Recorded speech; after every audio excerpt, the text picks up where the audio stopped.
Okay, well, the event today is the second of our big public consultations on the design of the new Landscape Discovery Centre and Youth Hostel that we're going to put at the Once Brood site.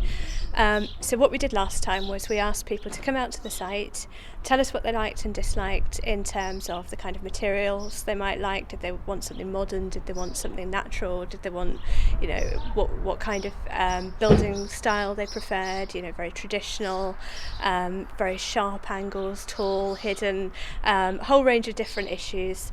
And the architects and the design team took away their views and have worked them up into two proposals in relation to how the new building will look.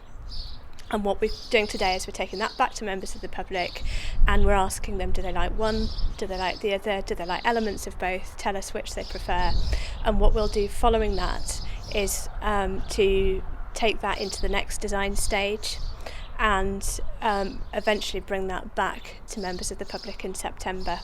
And I think it's worth saying that if people want to keep up to date with designs as they evolve, we'll be putting the results of today's process on the Sill website within the next couple of weeks. So we're encouraging people to get involved and participate in the design as it emerges. And the building is obviously a key part of the project, because without the building we don't have a facility here, but really the activities and the activity plan is more important than the building. So it's not about the building so much as what we're going to do with it and who it's going to be for. So where we're at the moment is we are looking at piloting a very wide range of education activities to a wide range of different groups. We're working with schools, we're working with universities, we're working with adult learners, with families, we're doing events for general visitors, and we are working across a wide range of different subjects. So we're looking at some events, some education strands that will be to do with conserving the natural environment, looking at hay meadows, looking at some of the lofts on the Roman wall just a short distance from here. We're looking at some activities around traditional skills.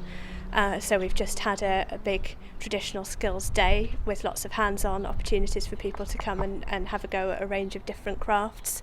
And we're putting on a series of single-day workshops which will allow members of the public to book in to come and do a day's blacksmithing or a day's dry stone walling. We are looking at courses around and activities around the historic environment, so archaeology, but also some of the sites across the national park, prehistoric hill forts, medieval bastles, a whole range of different landscape features. And we're also looking at more creative things around art, and we are working on astronomy and dark skies.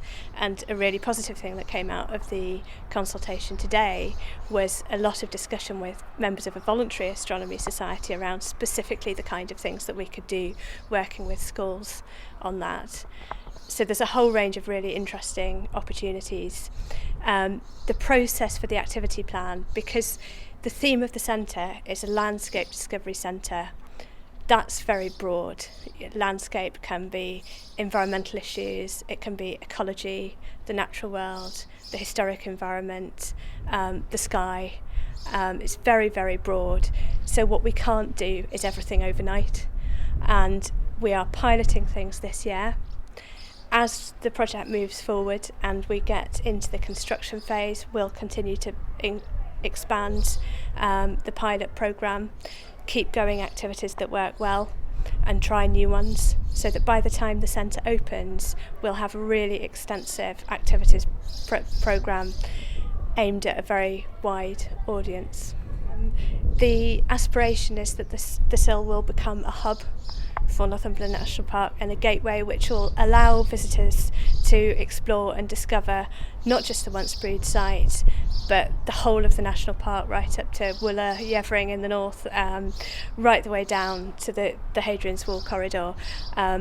The national park itself is a very diverse landscape, so the landscape of the Cheviots is very different to the landscape of the North Tyne Valley, it's very different to the Hadrian's Wall area, so there's a real varied experience for visitors to discover, but it's not as well known as it should be.